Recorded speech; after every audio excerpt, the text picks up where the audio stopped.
નમસ્કાર મિત્રો, સ્વાગત છે તમારું આજના એક નવા વિડીયોમાં। વિદ્યાર્થીઓને લઈને બહુ મોટા સમાચાર આવી રહ્યા છે, કેમ કે ડિજિટલ ગુજરાત સ્કોલરશિપ જે છે એ હવે વિદ્યાર્થીઓને આપવામાં આવશે નહીં। તો શું છે આ ન્યૂઝ અને કોને કોને આ સ્કોલરશિપ હવે મળવાપાત્ર નહીં રહે, એના વિશે સંપૂર્ણ ચર્ચા આજે આપણે વિડીયોમાં કરવાના છીએ। ડિજિટલ ગુજરાત સ્કોલરશિપ જે છે એ મેઇનલી બધા જ વિદ્યાર્થીઓને આપવામાં આવે છે, પરંતુ ગવર્મેન્ટ દ્વારા ઓફિશિયલ પરિપત્ર બહાર નીકાળવામાં આવ્યો છે કે હવે વિદ્યાર્થીઓને સ્કોલરશિપ નહીં આપવામાં આવે, અને આના કારણે જે છે બહુ મોટું આંદોલન થઈ રહ્યું છે। તો આના વિશે આજે આપણે ચર્ચા કરીશું। તો શરૂ કરીએ આજનો આ વિડીયો।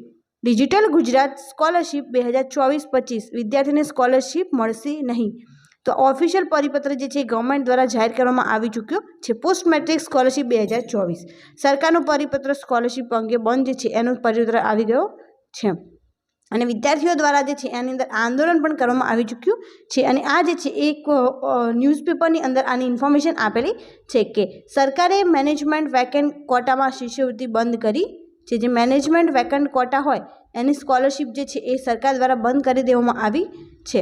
કોલેજમાં ભણતા હજારો આદિવાસી જાતિના વિદ્યાર્થીઓને ભવિષ્ય જોખમમાં મુકાયું છે।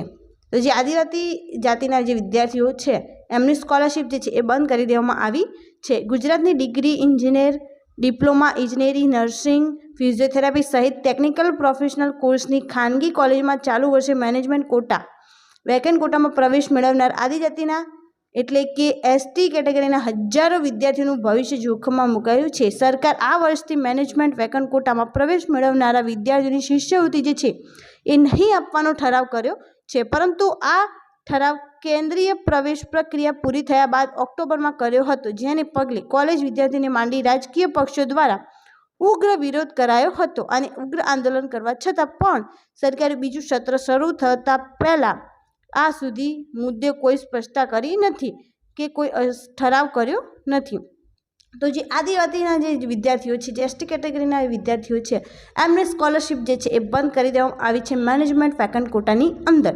સરકારે બીજું સત્ર પૂરું થવા છતાં શિષ્યવૃત્તિ ચાલુ રાખવા ઠરાવ ન કર્યો, કોલેજોએ આગળ ભણાવવા હાથ ઊંચા કર્યા છે।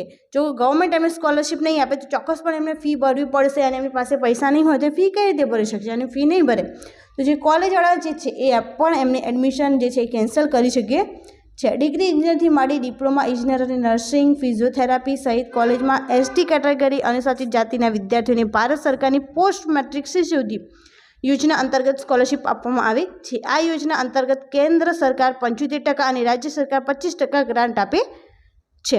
સરકારે ચાલુ વર્ષે વિવિધ ટેકનિકલ પ્રોફેશનલ કોર્સિસની કેન્દ્રીય પ્રવેશ પ્રક્રિયા પૂરી થયા બાદ ઓક્ટોબરમાં ઠરાવ કર્યો હતો કે એસટી કેટેગરીના વિદ્યાર્થીઓ માટેની શિષ્યવૃત્તિ મેનેજમેન્ટ કોટા વેકેન્ટ કોટામાં વિદ્યાર્થીઓ માટે બંધ કરવામાં આવે છે। કેન્દ્ર સરકારે આ શિષ્યવૃત્તિ બંધ કરવા માટે અગાઉ જ ઠરાવ કરી દીધો હતો, પરંતુ રાજ્ય સરકારે પ્રવેશ પ્રક્રિયા પૂરી થયા બાદ ઠરાવ કર્યો હતો, જેમાં જણાવ્યા અનુસાર કોલેજમાં મેનેજમેન્ટ કોટા અથવા તો વેકેન્ટ કોટામાં જે વિદ્યાર્થીઓ પ્રવેશ મેળવ્યો હોય તેવા એસટી કેટેગરીના વિદ્યાર્થીઓની શિષ્યવૃત્તિ આ વર્ષે બંધ કરાશે। આ વર્ષથી જે શિષ્યવૃત્તિ છે બંધ કરી દેવામાં આવશે।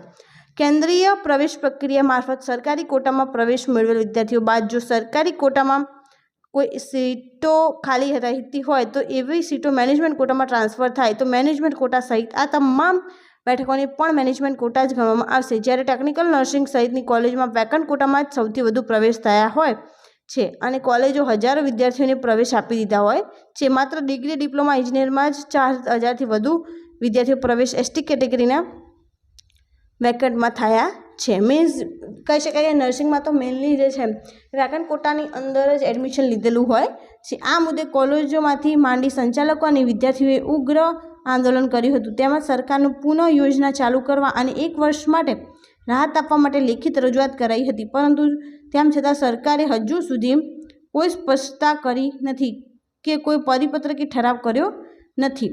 જ્યારે કોલેજો હવે બીજું સત્ર શરૂ થનાર છે, જેને લઈને યુનિવર્સિટી કોલેજો સંચાલકોએ સરકારને પત્ર લખીને જણાવી દીધું છે કે સરકાર સ્પષ્ટતા નહીં કરે તો શિષ્યવૃત્તિ ચાલુ નહીં કરે તો બીજા સત્રમાં વિદ્યાર્થીઓની ફી વસૂલવામાં આવશે। ચોક્કસપણે એ તો કોલેજો દ્વારા તો ફી વસૂલવામાં આવશે જો સરકાર એમની સ્કોલરશિપ પ્રોવાઈડ નહીં કરે તો, જેથી અનેક વિદ્યાર્થીઓએ અભ્યાસ છોડવો પડશે। આમ કોલેજ યુનિવર્સિટીઓએ પણ હવે આગળ શિષ્યવૃત્તિ વિના ન ભણવાની જાહેરાત કરતા હજારો વિદ્યાર્થીઓનું ભાવિ અંધારભર્યું બન્યું છે।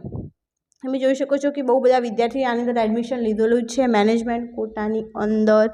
તો હવે એમનું ભવિષ્ય સાથે શું થશે એની પણ અપડેટ જો ટૂંક સમયમાં આવશે તો એના પણ વિશે જરૂરથી વિડીયો બનાવીશું. અત્યારે તો જે છે એ ગવર્મેન્ટ દ્વારા આ પરિપત્ર બહાર પાડી દેવામાં આવે છે કે હવે એમને સ્કોલરશિપ પ્રોવાઈડ કરવામાં નહીં આવે અને એમને ફીસ જે છે કોલેજમાં ચૂકવવી પડશે. Thank you so much for watching.